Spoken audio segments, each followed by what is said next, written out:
Audio Jungle.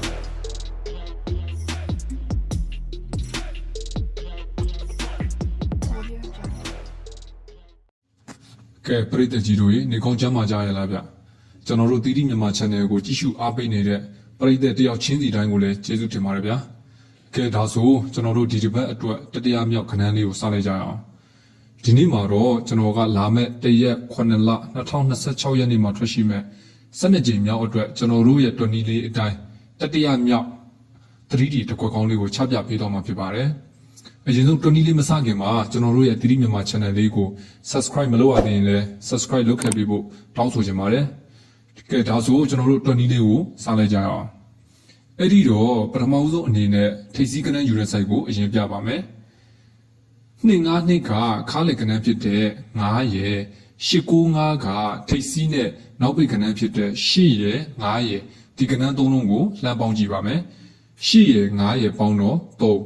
3ရယ်9ရယ်ပေါင်းတော့8ရပါတယ်ကျွန်တော်တို့ကအဲ့ဒီ8နဲ့ညီများတဲ့တန်ဖိုးလေးဖြစ်ရမယ်ထိပ်စည်းကနန်းကိုရှာမှာဖြစ်တဲ့အတွက်ထိပ်စည်းပေါင်းခြင်းလည်းပါရမယ်ဆိုတော့ခွန်36က3ရယ်9ခွန်2က2ရယ်ပြီးတော့629ကထိပ်စည်းကနန်းဖြစ်တဲ့6ရယ်ဒီကနန်းသုံးလုံးကိုလှမ်းပေါင်းပါမယ်3ရယ်2ရယ်ပေါင်းတော့2ရယ်6ရယ်ပေါင်းတော့8ဒါဆိုအပေါ်ကရထားတဲ့ကျွန်တော်တို့8နဲ့ညီများတဲ့တန်ဖိုးကိုရရှိမှာဖြစ်ပါတယ်ဒါဆိုကျွန်တော်တို့နောက်တစ်ပင်ကိုဆက်သွားကြည့်ပါမယ်နောက်တစ်ပင်မှာလည်းကျွန်တော်တို့ကအပေါ်ကကနန်းယူခဲ့တဲ့ပတန်အတိုင်းပဲကနန်းနေရာယူထားတာလေးတွေကိုမပြောင်းလဲပဲနဲ့ဆက်ရှာကြည့်ပါမယ်ဒါဆို963ကခါလက်ကနန်းဖြစ်တဲ့6ရယ်866ကထိပ်စည်းနဲ့နောက်ပိတ်ဖြစ်တဲ့8ရယ်6ရယ်ဒီကနန်းသုံးလုံးကိုလှမ်းပေါင်းပါမယ်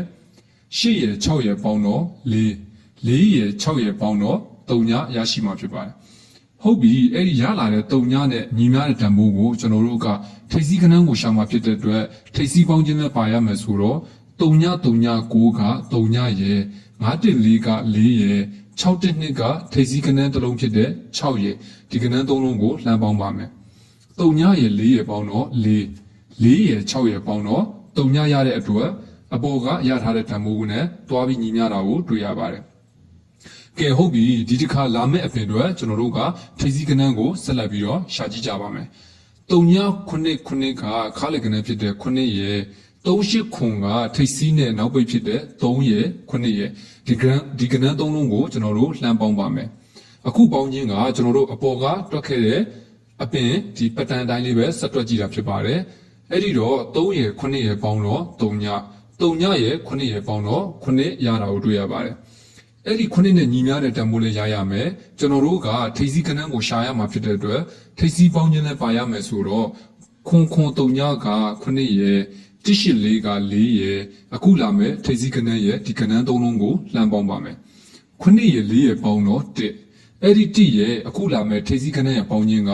9ရမှာဖြစ်တဲ့အတွက်1ရယ်6ရယ်ပေါင်းမှာ9ရမှာဆိုတော့လာမယ်12ကြိမ်မြောက်အတွက်ထိပ်စည်းကနန်းကိုကျွန်တော်တို့6ရရှိမှာဖြစ်ပါတယ်ကဲဟုတ်ပြီကျွန်တော်တို့ကထိပ်စည်းကနန်းလေးရပြီဆိုတော့ခါလက်ကနန်းကိုဆက်ရှာကြည့်ပါမယ်ခါလက်ကနန်းရှာဆိုင်မှာဆိုရင်လေ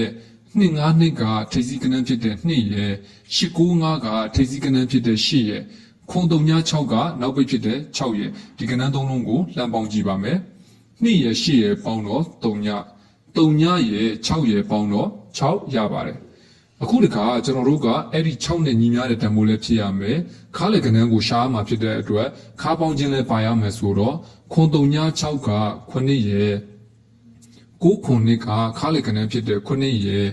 629ကခါလက်ကနန်း2ရယ်ဒီကနန်း3လုံးကိုလှမ်းပေါင်းပါမယ်ခွန်ရယ်ပေါင်းတော့4ရယ်2ရယ်ပေါင်းတော့အပေါ်ကရထားတဲ့တန်ဖိုး6နဲ့ညီများတာကိုတွေ့ရပါတယ်ကဲဒါဆိုနောက်တစ်ပင်ကိုကျွန်တော်တို့ဆက်သွားကြည့်ပါမယ်နောက်တစ်ပင်မှာဆိုရင်လေ963ကထိပ်စည်းကနန်းဖြစ်တဲ့9ရယ်866ကထိပ်စည်းကနန်းဖြစ်တဲ့8ရယ်3939ကနောက်ပိတ်ဖြစ်တဲ့9ရယ်ဒီကနန်း3လုံးကိုလှမ်းပေါင်းပါမယ်9ရယ်8ရယ်ပေါင်းတော့3ရယ်9ရယ်ပေါင်းတော့2ရပါတယ်အဲ့ဒီ2နဲ့ညီများတဲ့တန်ဖိုးလေးရရမယ်ကျွန်တော်တို့ကခါလက်ကနန်းကိုရှာရမှာဖြစ်တဲ့အတွက်ခါပေါင်းခြင်းလည်းပါရမယ်ဆိုတော့3939က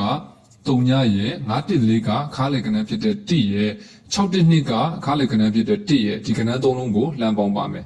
အဲ့ဒီတော့3ညရယ်1ရယ်ပေါင်းတော့1ရယ်ပေါင်းတော့2 ဒါဆိုရင်အပေါ်ကရထားတဲ့တန်ဖိုးနဲ့သွားပြီးညီမျှတာကိုတွေ့ရပါတယ်ဟုတ်ပြီဒီပတန်လေးရဆိုရင်လည်းကျွန်တော်တို့နှစ်ပင်ဆက်တိုင်းမှန်ခဲ့ပြီဖြစ်ပါတယ်အခုတခါလာမယ့်အပင်တွေခါလက္ခဏာကိုဆက်ရှာကြည့်ပါမယ်အခုလာမယ့်အပင်မှာဆိုရင်တုံညာခုံခုံကထိပ်စီးကနန်းဖြစ်တဲ့တုံညာရဲ့38ခုံကထိပ်စီးကနန်းဖြစ်တဲ့3ရဲ့ခုံခုံတုံညာကနောက်ပိတ်ဖြစ်တဲ့တုံညာရဲ့ဒီကနန်း3လုံးကိုလှမ်းပေါင်းပါမယ်တုံညာရဲ့3ရဲ့ပေါင်းတော့3ရဲ့တုံညာရဲ့ပေါင်းတော့လေ3ရပါတယ်အဲ့ဒီ3နဲ့ညီမျှတဲ့တန်ဖိုးလဲရရမယ်ခါလက်ကနန်းရှာပြတာဖြစ်တဲ့အတွက်ခါပေါင်းခြင်းလဲပါရမယ်ကနန်းနေရာယူထားတာလေးတွေကလည်းကျွန်တော်တို့အပေါ်မှာရှာခဲ့တဲ့ပတန်တိုင်းတပုံစံနဲ့ဖြစ်ရမယ်အဲ့ဒီတော့ခုံခုံတုံညာက9ရဲ့184က8ရဲ့အခုလာမယ်ခါလက်ကနန်းတစ်လုံးရဲ့ဒီကနန်း3လုံးကိုလှမ်းပေါင်းပါမယ်ခွန်ရဲ့8ရဲ့ပေါင်းတော့9အဲ့ဒီ9ရဲ့အခုလာမယ်ခါလက်ကနန်းရဲ့ပေါင်းခြင်းက3ရမှာဖြစ်တဲ့အတွက်9ရဲ့8ရဲ့ပေါင်းမှာ3ရမှာဖြစ်တဲ့အတွက်အခုလာမယ်12ကြိမ်မြောက်အတွက်ခါလက်ကနန်းကိုကျွန်တော်တို့8ရပါတယ်အခုဆိုရင်ကျွန်တော်တို့ကခါလယ်နဲ့ထိပ်စီးရပြီဆိုတော့ကြံနေတဲ့နောက်ပိတ်ကနန်းကိုကျွန်တော်တို့ဆက်ရှာကြည့်ပါမယ်နောက်ပိတ်ကနန်းရှာတဲ့ site မှာဆိုရင်လေ252ကခါလယ်ကနန်းဖြစ်တဲ့9ရဲ့895ကခါလယ်ကနန်းဖြစ်တဲ့9ရဲ့936ကနောက်ပိတ်ဖြစ်တဲ့6ရဲ့ဒီကနန်း3လုံးကိုလှမ်းပေါင်းကြည့်ပါမယ်9ရဲ့9ရဲ့ပေါင်းတော့4ရဲ့6ရဲ့ပေါင်းတော့3ရရှိမှာဖြစ်ပါတယ်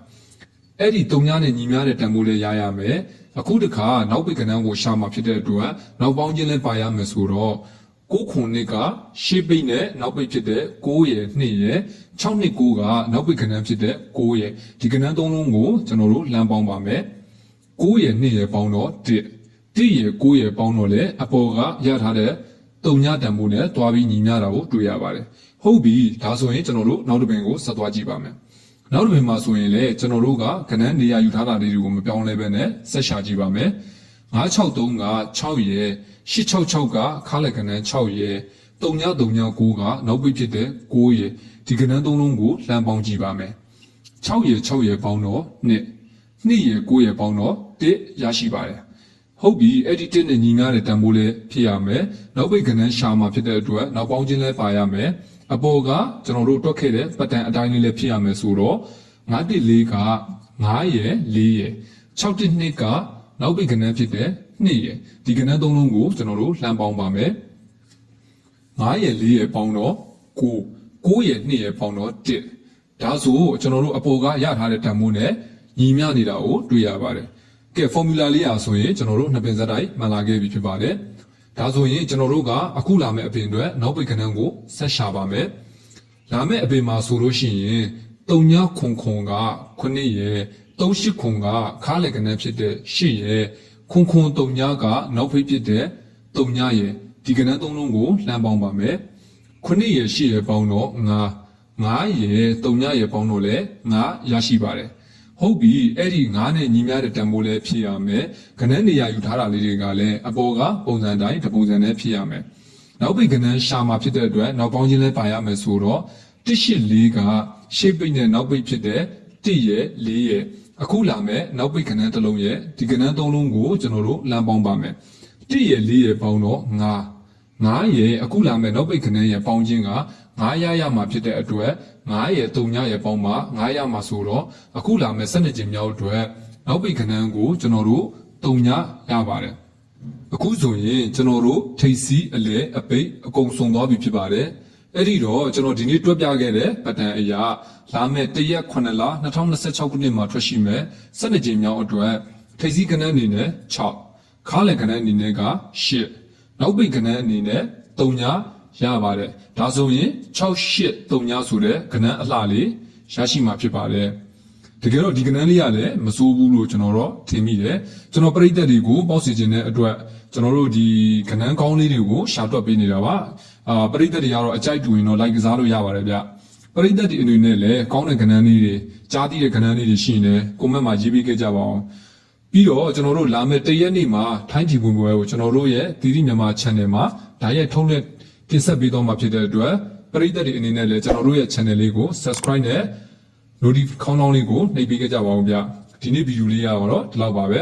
ကျွန်တော်ရဲ့မိတ်ဆွေတွေအားလုံးကျမ်းမာချမ်းသာပြီးလူဝင်ဆန္ဒတွေပြည့်စုံပါစေလို့ဆုတောင်းပေးပါတယ်ဗျာအားလုံးကိုကျေးဇူးတင်ပါတယ်ဗျ